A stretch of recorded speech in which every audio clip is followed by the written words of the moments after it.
Om Swastiastu. Selamat pagi para sahabat. Berjumpa kembali dengan saya di channel Belajar Simple. Di video saya hari ini saya akan menjelaskan asal-usul Hari Raya Galungan dan Kuningan. Mari kita simak video berikut.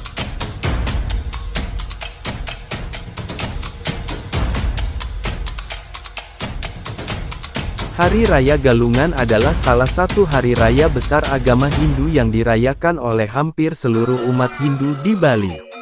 Namun demikian mungkin tidak semua yang mengetahui akan asal-usul atau latar belakang atau sejarah Hari Raya Galungan tersebut. Karena memang hakikatnya perayaan tersebut diketahui dan diyakini sebagai hari menangnya Dharma kebajikan, melawan adharma kebatilan. Untuk itulah diharapkan seluruh umat selalu menjaga kebaikan atau kebajikan di kehidupan ini agar bisa mendapatkan tempat yang baik di sisinya atau lebih baik lagi di kehidupan mendatang yang dipercayai sebagai reinkarnasi.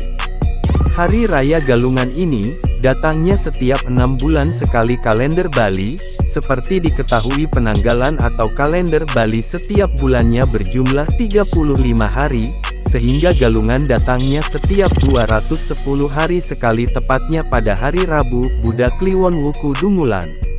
Pada saat perayaan terbesar terkesan cukup meriah, karena ciri khasnya setiap warga yang merayakan akan memasang penjor di sebelah kanan pintu masuk masing-masing pekarangan rumah, kantor ataupun perusahaan. Kata Galungan sendiri berasal dari bahasa Jawa kuno yang berarti bertarung atau menang. Galungan juga berasal dari Dungulan yang berarti menang. Di kalender Bali Wuku ke-11 bernama Dungulan sedangkan di Jawa bernama Wuku Galungan. Namanya memang berbeda, tetapi memiliki arti sama yaitu kemenangan. Menurut Lontar Purana Bali Dwipa, Hari Raya Galungan tersebut pertama kali dirayakan di Bali pada hari Purnama Kapat tepat Buddha Kliwon Dungulan, tanggal 15, tahun Saka 804 atau 882 Masehi.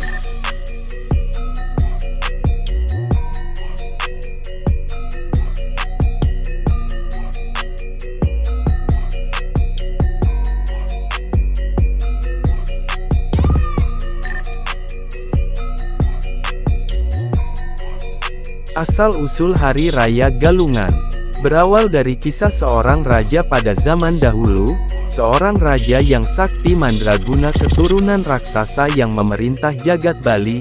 Raja tersebut bernama Raja Mayadenawa. Mayadenawa seorang raja lalim dan kejam, karena kesaktiannya yang tidak terkalahkan menganggap dirinya adalah dewa yang patut disembah oleh rakyatnya. Kesaktiannya tersebut diperoleh karena keteguhan dan ketekunan imannya memohon kepada Dewa Siwa, agar diberikan kesaktiannya dan agar bisa merubah wujud. Kesaktian, kesombongan dan keangkuhannya ini, membuat Mayadenawa bisa menguasai seluruh Bali bahkan meluas sampai ke wilayah Lombok, Sumbawa, Bugis dan Blambangan dengan mudah. Raja kejam ini tidak memperbolehkan rakyatnya menyembah dewa dan menghancurkan pura yang ada.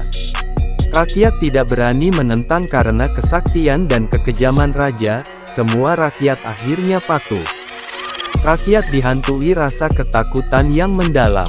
Karena sifat raja yang lalim, maka rakyat juga menjadi sengsara. Tersebutlah seorang pendeta bernama Sangkul Putih atau Empu Sangkul Putih yang juga merupakan pemangku agung di Pura Besaki. Melihat situasi seperti ini beliau menjadi sedih, pura yang dihancurkan dan kondisi rakyat yang serba ketakutan. Akhirnya sang pendeta melakukan meditasi atau tapa yoga di Pura Besaki, untuk memohon petunjuk dari para dewa. Dalam tapa yoganya beliau mendapat petunjuk dari Dewa Mahadewa agar beliau pergi ke Jambu Dwipa India untuk meminta bantuan. Akhirnya bantuan datang dari India dan juga kahyangan yang dipimpin oleh Dewa Indra untuk memerangi Mayadenawa dan pasukannya. Mayadenawa sudah mengetahui kedatangan tersebut karena memiliki banyak mata-mata, mempersiapkan pasukannya dengan baik, sehingga terjadi perang dahsyat dan banyak yang tewas di kedua belah pihak. Tapi akhirnya pasukan Mayadenawa berlari kocar-kacir meninggalkan medan peperangan. Mengetahui hal ini Mayadenawa merencanakan daya upaya licik untuk menghancurkan pasukan Kahyangan. Pada saat jeda perang di malam harinya, karena kesaktiannya bisa merubah wujud, bisa menyusup pasukan Dewa Indra dan memberi racun pada sumber air. Agar tidak ketahuan, maka Mayadenawa mengendap-endap berjalan memiringkan kakinya dengan hanya menggunakan sisi kakinya saja, sehingga tempat tersebut dikenal dengan nama Tampak Siring. Pada pagi harinya pasukan Kahyangan yang meminum sumber air tersebut keracunan. Mengetahui hal ini Dewa Indra dengan kesaktiannya menciptakan sumber air baru yang mampu mengobati dan menyembuhkan pasukan yang keracunan, sehingga mereka semua sembuh sedia kala. Sumber air tersebut sekarang dikenal dengan nama Tirta Empul, sedangkan tempat mengalirnya sungai tersebut dinamakan Sungai Pakerisan. Setelah mereka pulih semua, kembali melakukan pengejaran. Dalam pelariannya Mayadenawa juga sempat bersembunyi di sebuah gua, sehingga tempat tersebut dinamakan Goa Mayadenawa. Dalam pelariannya Mayadenawa beberapa kali merubah wujudnya agar tidak dikenali oleh musuh.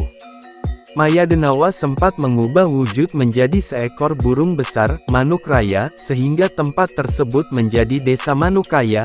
Namun dengan kesaktian Dewa Indra semua usaha dari Mayadenawa dengan berubah wujud berkali-kali hanya usaha sia-sia dan akhirnya Dewa Indra mampu membunuh Mayadenawa. Darah yang mengalir dari Raja Lalim ini menjadi sungai bernama Sungai Petanu. Sungai tersebut konon juga dikutuk, jika air sungai tersebut digunakan mengairi sawah, maka padi akan tumbuh dengan cepat, namun akan keluar darah saat panen dan akan mengeluarkan bau. Mungkin kutukan tersebut sekarang sudah berakhir karena berlaku hanya dalam 1000 tahun. Dan kemenangan Dewa Indra melawan Mayadenawa inilah disimbolkan sebagai kemenangan kebaikan melawan kejahatan yang diperingati sebagai Hari Raya Galungan. Dari sinilah sejarah Hari Raya Galungan tersebut yang diturunkan dari generasi ke generasi sampai sekarang ini.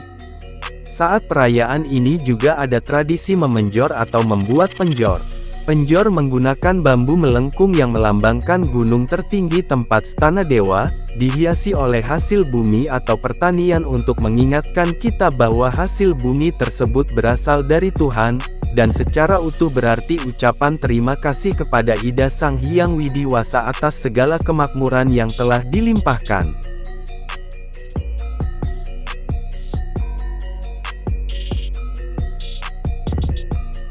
Hari Raya Kuningan. Dilansir dari berbagai sumber, kuning dalam kata kuningan memiliki arti berwarna kuning dan wuku yang ke-12. Wuku adalah kalender Bali yang mana perhitungannya satu wuku sama dengan 7 hari. Dalam satu tahun dalam kalender wuku terdapat 420 hari. Perayaan Hari Kuningan dilakukan setiap 210 hari pada hari Saniscara Kliwon Wuku Kuningan atau dilakukan 10 hari setelah Hari Raya Galungan. Arti perayaan Hari Raya Kuningan. Hari Raya Kuningan merupakan hari raya memperingati kebesaran Sang Hyang Widi dalam wujud Sang Hyang Parama Wisesa. Sang Hyang Parama Wisesa adalah roh-roh suci serta pahlawan Dharma yang berjasa membentuk akhlak manusia menjadi luhur. Pada Hari Raya Kuningan, umat Hindu melakukan persembahyangan menghadap para dewa dan para leluhur. Persembahyangan ini dilakukan dengan menyiapkan sesajen dengan isi ajengan, nasi, yang berwarna kuning. Ajengan yang berwarna kuning memiliki arti simbol kemakmuran. Hal ini diartikan sebagai bentuk terima kasih karena beliau telah melimpahkan rahmatnya untuk kemakmuran di dunia ini. Sehari sebelum pelaksanaan Hari Raya Kuningan, umat Hindu melaksanakan Hari Penampahan Kuningan sebagai bentuk persiapan untuk menyambut Hari Raya Kuningan. Hari Penampahan Kuningan ini dilaksanakan setiap Sukrawage Wuku Kuningan. Persiapan penyambutan dilakukan dengan menyembelih hewan ternak dan membuat sesajen untuk persiapan sembahyangan pada Hari Raya Kuningan keesokan harinya.